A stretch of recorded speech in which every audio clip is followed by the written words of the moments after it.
Hello guys আসসালামু আলাইকুম। আজকে ভিডিওতে দেখাবো বাংলাদেশ এবং ইন্ডিয়া যুদ্ধ হলে কে জিতবে।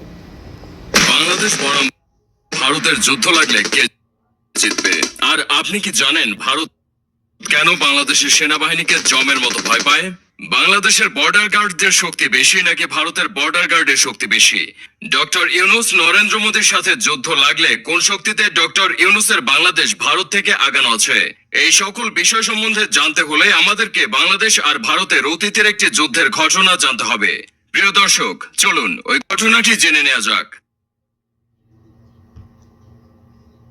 ভিডিওটি সম্পূর্ণ মনোযোগ দিয়ে দেখতে থাকুন।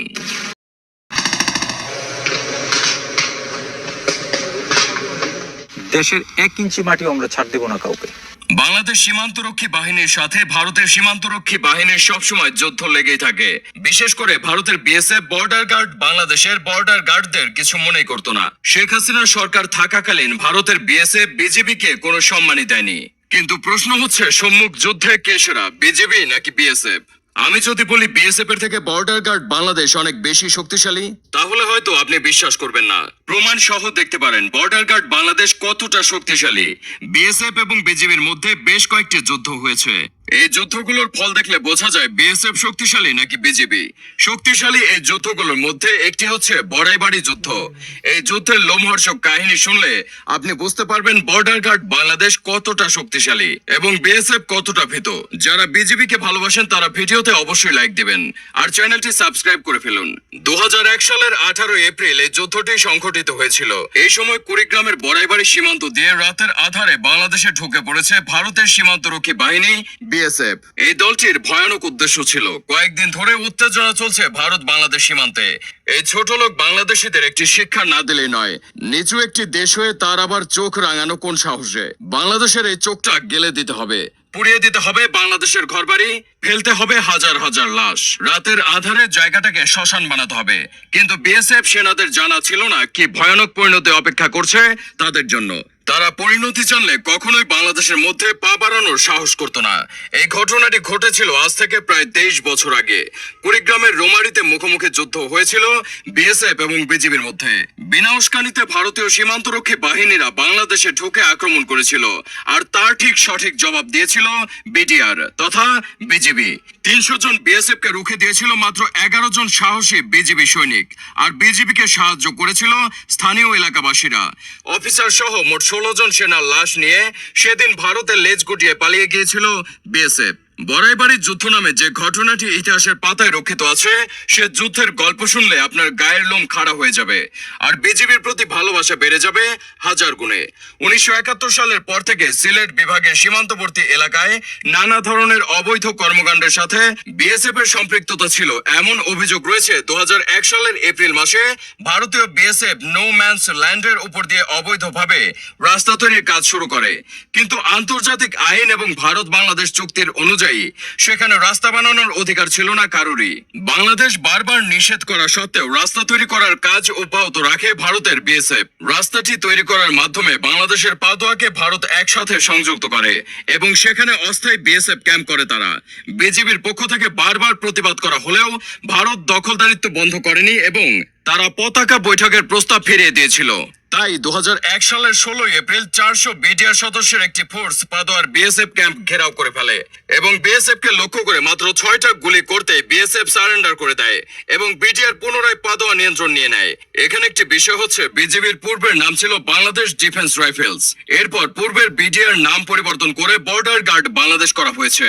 এই ঘটনার পর বিডিআর সাথে পতাকা সাক্ষাৎ করতে আগ্রহী হয় বিএসএফ। কিন্তু পতাকা বৈঠক চলাকালীন বিশ্বাসঘাতকতা করে পাদোয়া থেকে 80 কিলোমিটার দূরে বড়াইবাড়ি গ্রামে অনেক বিএসএফ ঢুকে পড়ে। তাদের কাছে ছিল ভারী অস্ত্রশস্ত্র।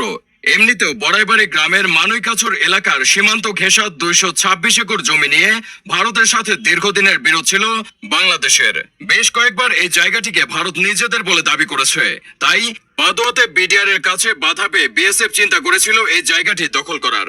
ঘটনার সময় ভারতের মানুইকাছুর সীমান্তের এপারে বিডিআর ক্যাম্পে ডিউটিতে ছিলেন মাত্র 11 জন বীর সৈনিক। তারা ছিলেন লাইফ সুবেদার আব্দুল্লাহ, হাবিলদার নজরুল ইসলাম, ল্যান্স নায়ক ফজলুল হক, সিএফআই মুয়াজ্জিম হোসেন, ইদ্রিস আলী, আব্দুল হামিদ লিটন মিয়া, ল্যান্স নায়ক ওহিদুজ্জামান, বদরুজ্জামান, নায়ক জালাল উদ্দিন মিয়া এবং সিএফআই ইশাক এই 11 জনের মধ্যে রাতের বেলায় 4 জন পাহারা দিচ্ছিল। ভোর 4টার দিকে গ্রামের এক তরুণ বিটিআর ক্যাম্পে খবর নিয়ে আসে ভারতীয় সীমান্তে কাঁটাতারের বেড়া অতিক্রম করে শত শত বিএসএফ সদস্য বাংলাদেশে ঢুকে পড়েছে। এই কথা শোনা মাত্র হাবিলদার নজরুল ইসলাম বাকি সৈনিকদের অস্ত্রশস্ত্র নিয়ে রেডি হতে বলেন।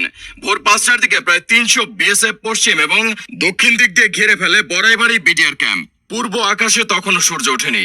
হাবিলদার নজরুল ইসলাম সৈনিকদের নির্দেশ দিলেন মেশিন গান নিয়ে ফায়ার করতে। কিছুক্ষণ পর বিএসএফ গুলি চালাতে থাকে এবং শুরু হয় মহাযুদ্ধ। বিএসএফ গুলি করতে করতে বিটিআর ক্যাম্পের দিকে এগোতে থাকে আর বিজিবি 4টি ব্যাংকের থেকে তাদের উপরে মেশিন গান চালাতে থাকে। বিটিআর এর কাছ থেকে এরকম জবাব আসতে পারে তা কল্পনা করতে পারেনি বিএসএফ সৈনিকরা। তাই তারা কিছুক্ষণের জন্য থমকে গেছিল এবং একটু পর আবার গুলি করতে শুরু করলো। বিএসএফ এর গুলিতে ল্যান্স নায়ক ওয়াহিদুজ্জামান বীরের মতো যুদ্ধ করতে করতে শহীদ হন। সহযোদ্ধার মৃত্যু হওয়ার কারণে বিটিআর সৈনিকদের মধ্যে আগুন জ্বলে ওঠে। তারা চিন্তা করলো প্রাণ গেলে যাক, তবু বাংলাদেশের একটি ধূলিকণাও তাদের হাতে পড়তে দেয়া যাবে না। 10 জন বিটিআর জীবন বাজি রেখে বিএসএফ এর সাথে লড়াই শুরু করে। একবার চিন্তা করুন তো, মাত্র 10 জন বিটিআর ভারতের 300 থেকে 400 বিএসএফ এর সাথে যুদ্ধ করছে। এটি কোনো সিনেমা নয়, আবার এটি কোনো দুঃস্বপ্নের থেকে কম কিছু নয়। বিটিআর এর গতির তীব্রতায় বেসামাল হয়ে পড়ে বিএসএফ। তারা বুঝতে পারে অবস্থা বেগতিক হয়ে গিয়েছে, যার কারণে তারা পিছু হটতে থাকে। বিটিআর এর ব্রাশ ফায়ারে একের পর এক লাশ পড়ছিল বিএসএফ সৈনিকদের।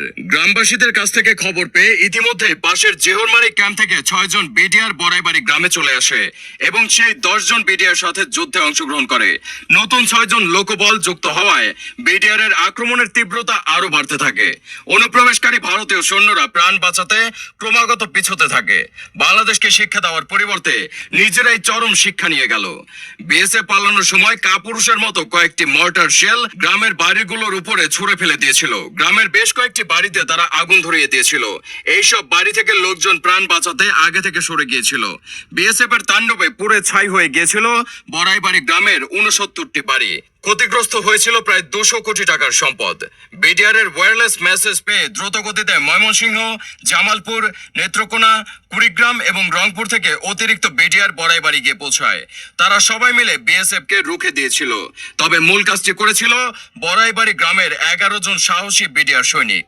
এই সম্মুখ যুদ্ধে বিটিআর এর ল্যান্স নায়ক ওয়াহিদুজ্জামান, সিপাই মাহফুজুর রহমান ও সিপাই আব্দুল কাদের শহীদ হন। অন্যদিকে বিএসএফ এর সৈনিকরা মারা যায় 16 জন।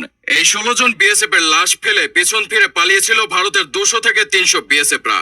এই যুদ্ধে এতদিন পেরিয়ে গেলেও বড়াইবাড়ি গ্রামের মানুষের কাছে এটি এখনো আতঙ্কের বিষয়। এই ঘটনা মনে পড়লে তাদের গা শিউরে ওঠে। আবার সেই সঙ্গে তারা গর্বিত হয় বিজিবির সাহসী যোদ্ধাদের কথা মনে করে।